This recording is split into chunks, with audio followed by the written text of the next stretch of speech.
भिवानी पहुंची सीबीआई की टीम, लेकिन नहीं पहुंची मनीषा के घर। आखिरकार सीबीआई की टीम भिवानी पहुंचकर भी मनीषा के घर क्यों नहीं पहुंची है? राम राम, आप देख रहे हैं इंडियन न्यूज हरियाणा और इन खबर हरियाणा। मेरा नाम है आरती अग्रावत। दोस्तों, हरियाणा के बहुचर्चित मनीषा केस में सीबीआई की टीम भिवानी पहुंच चुकी है, लेकिन अभी तक जांच के लिए मनीषा के घर नहीं पहुंची। खबरें ये हैं कि मंगलवार सुबह 9 बजे करीब सीबीआई के अधिकारी का कॉल मनीषा के पिताजी को आया था। उन्होंने कहा था कि वो 1-2 दिन में मनीषा के घर जरूर जाएंगे, लेकिन अभी तक सीबीआई की टीम भिवानी पहुंचकर भी मनीषा के घर नहीं पहुंची है। वहीं मनीषा के दादाजी ने भी बातचीत में ये बताया था कि मनीषा के पिताजी के पास सीबीआई के अधिकारी का कॉल आया था, लेकिन अभी तक उनके घर पर जांच के लिए या फिर किसी और फोन कॉल की उन्होंने बात से इनकार किया। तो आखिरकार दोस्तों, अगर सीबीआई की टीम इतनी देरी लगा रही है तो मनीषा को इंसाफ कब और कैसे मिलेगा और कितनी देरी इस जांच में लगेगी? इसके अलावा मैं आपको बता दूं, मनीषा के टीचर और स्कूल के जो 11th-12th में उन्हें पढ़ाते थे उनके टीचर से भी इंडियन न्यूज की टीम ने बात की थी, जिसमें साफ तौर पे ये निकल कर आया था कि मनीषा बहुत ही अच्छी लड़की थी, करिकुलम एक्टिविटीज में बहुत आगे बढ़ चढ़ कर हिस्सा लेती थी और बहुत सॉफ्ट स्पोकन लड़की थी। और ऐसा कोई काम नहीं था जो मनीषा नहीं करती थी, काम एकदम टाइम टू टाइम करती थी, बहुत खुशमिजाज लड़की थी। और किसी भी तरह की आत्महत्या वाली बात से मनीषा के टीचर्स ने कम से कम साफ तौर से इनकार किया।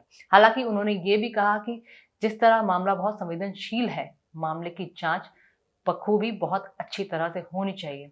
इसके साथ ही मैं आपको बता दूं दोस्तों, 13 अगस्त को मनीषा का शव मिला था। 11 अगस्त से मनीषा लापता थी। वो कथित तौर पर अपने स्कूल से निकलकर कॉलेज में एडमिशन के लिए गई थी, जहां प्ले स्कूल में वो पढ़ाती थी। रोजाना की तरह वो प्ले स्कूल गई पढ़ाने के लिए और उसके बाद वो कॉलेज में आगे के कॉलेज के लिए एडमिशन लेने गई थी। लेकिन एक सीसीटीवी फुटेज भी सामने आया जिसमें ये कहा गया कि मनीषा पेस्टिसाइड्स की शॉप पे गई थी, जहां से उसने नशीला पदार्थ खरीदा या पेस्टिसाइड कीटनाशक दवाई खरीदी थी। जिसके बाद कुछ दिन बाद एक सुसाइड नोट भी सामने आया, जिसको परिवार वालों ने मानने से इनकार कर दिया। साफ तौर पे ये भी कहा गया कि मनीषा की हैंडराइटिंग एक दिन में मैच कैसे हो गई। तो बहुत सारे अनसुलझे सवाल थे। इन्हीं सबको सुलझाने के लिए मामला सीबीआई को सौंप दिया गया, क्योंकि हरियाणा सरकार पर लगातार हो रहे प्रदर्शन से दबाव बनता जा रहा था। दबाव बनने के बाद सैनी सरकार ने तुरंत ही 5 अधिकारियों को सस्पेंड किया और एसपी का तबादला कर दिया। लेकिन अभी भी मनीषा मामले की गुत्थी अनसुलझी है। भिवानी के लोग, आसपास के लोग, पूरे हरियाणा के लोग इस मामले में इंसाफ की मांग कर रहे हैं। हत्या या आत्महत्या, इस मामले में ये साफ हो जाए, इसकी भी मांग कर रहे हैं।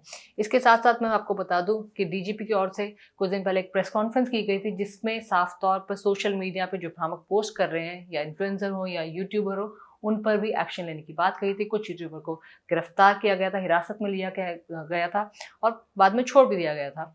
लेकिन साफ तौर पे हरियाणा पुलिस बहुत ज़्यादा स्ट्रिक्ट इस मामले में दिखाई दे रही है, क्योंकि मामले में 3 पोस्टमार्टम हो चुके हैं। पहला भिवानी के सिविल अस्पताल में हुआ था, फिर रोहतक पीजीआई में हुआ, उसके बाद एम्स में पोस्टमार्टम हुआ। एम्स वाले पोस्टमार्टम की रिपोर्ट अभी गोपनीय रखी है, क्योंकि मामला जांच के दायरे में है। लेकिन आखिरकार मनीषा मामले में कब न्याय मिलेगा? ताज़ा अपडेट यही है कि भिवानी सीबीआई की टीम पहुंच चुकी है, लेकिन आखिरकार सीबीआई की टीम मनीषा के घर कब पहुंचेगी, कब जांच की जो पहेली है वो सुलझेगी, कब ये पूरा प्रोसीजर आगे बढ़ेगा, ऐसे सारे सवाल आप, हमारे जो ऑडियंस है उनके मन में भी लगातार वो हमें मैसेजेस करते रहते, कमेंट करते रहते कि आखिरकार मनीषा को न्याय कब मिलेगा। और ये मामला वाकई ही हैरान कर देने वाला था, आंसू दिलाने वाला था, चौंकाने वाला था। हम उम्मीद करते हैं कि जल्द ही मनीषा मामले में मनीषा के परिवार को न्याय मिले। बाकी इस पर आपकी क्या राय है, हमें जरूर बताइएगा। नमस्कार।